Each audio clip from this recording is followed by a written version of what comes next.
Well, hi everyone. My name is Yasmin. I'm based in Boston, and today I will be talking about coffee and Ottomans and Europeans. And I'll be using the article Bevanda Asiatica, Scholarly Exchange Between the Ottomans and Europeans on Coffee, a journal article to do so. This article was written by Duygu Yıldırım and published in the Ottoman Studies Journal in 2020.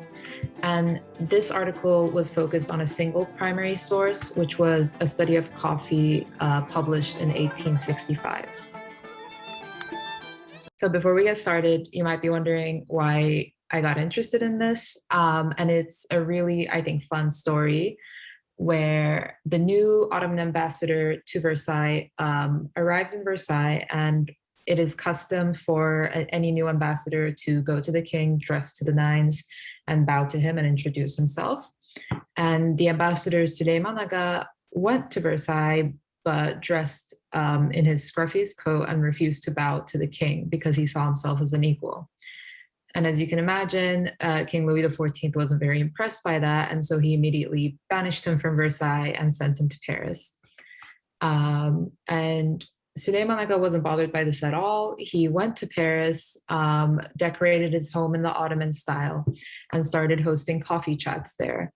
And a lot of the Parisian aristocrats at the time had never tasted coffee or sort of like been in touch with an Ottoman, and they were fascinated by everything about him, his drinks, his furniture. And he became just a very popular hangout spot. And he was so effective in spreading coffee that within 10 years of his arrival, the first coffee shop in Paris opened. And so today, the article I'm talking about will be leaning more on the Italian side, but I still think there's a lot of parallels that we can see there in the spread of coffee to Europe in general. So for context, we're talking about sort of mid-17th century Europe and Ottoman Empire, which is also a key turning point in their relations. The Ottoman Empire lost a war to the Europeans in 1653, which was sort of the beginning of their downfall. And we're also looking at a key moment in the scientific revolution where we sort of go from a more philosophy deity-based study of science to one that is more focused on the empirical and scientific method as we know it today.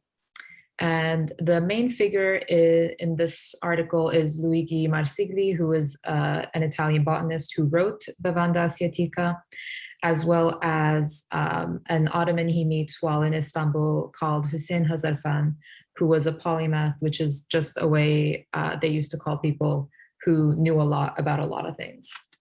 To begin with, coffee was spreading like wildfire through Europe, and Europeans were really interested in this drink that seemed to make them alert, seemed to cure headaches. But they were also quite weary of it because it came to them through trade. They never saw the plant itself, they only saw the beans. And so they had to rely on the Ottomans as being their source for this. And, you know, they did not really think them to be a reliable source and were sketched out by it. So Marsigli, as a renowned botanist, was pestered by a lot of people to, you know, figure out what exactly is coffee and is it detrimental to their health. And so in his own words, I'm quoting Marsigli here, he went to Istanbul so that people would stop bothering him about coffee and so that he could figure out more about it from the source. And he went to Istanbul in 1679 along with the Italian ambassador and met Hazarfan. And here he really grew to respect Ottoman intellectuals. He saw that they had a lot of knowledge, even though they weren't of the same religion. But unfortunately, he had to return to Italy and fight against the Ottomans in Vienna in 1863. And this is also where the croissant comes from. It's a great story about how a baker sort of baked a pastry in the shape of a crescent moon, which was, you know, the sign of the Ottoman Empire, so that when the Viennese soldiers bit into them, they would symbolically be devouring the Muslims. But that's a sidebar. And so despite the overall European win in the war, Marsigli was captured and he was kept as a slave for a year by the Turks as a coffee maker. Oops, sorry, cat bomb. And so Marsigli managed to escape after a year, and you'd think that after being kept as a coffee slave, he'd want nothing to do with it. But he actually decided that making coffee for a year made him the foremost European expert on it. And so he decides to write the definitive treatise on coffee. And he uses Hazarfan's encyclopedic entry as a source in his writing, which is sort of not unprecedented, but done very rarely, to admit that you're using an Ottoman, a Muslim, as a source in your writing. And he included his own translation of the work as well. But he did take some liberties with it. So whenever Hazarfan sort of quoted another Ottoman as having a different but otherwise reasonable opinion, he dismissed that because he wanted to sort of give a unified one understanding that came from the Ottomans, as if all the Ottomans agreed on a certain take on coffee, which also happened to go with his understanding of it.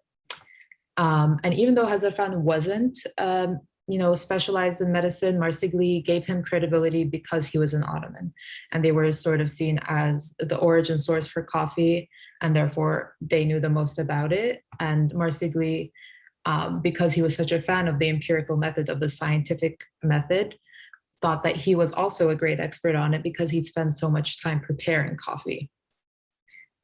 And so what do we get out of all of this? I'd argue several things. As we mentioned earlier, 17th century was a turn away from teleology and towards an experimental scientific method.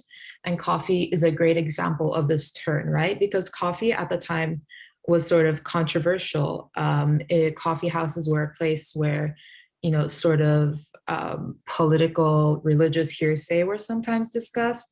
The French Revolution began in a coffee shop, and Ottomans for a period tried to ban coffee houses because that's where all this dangerous talk started.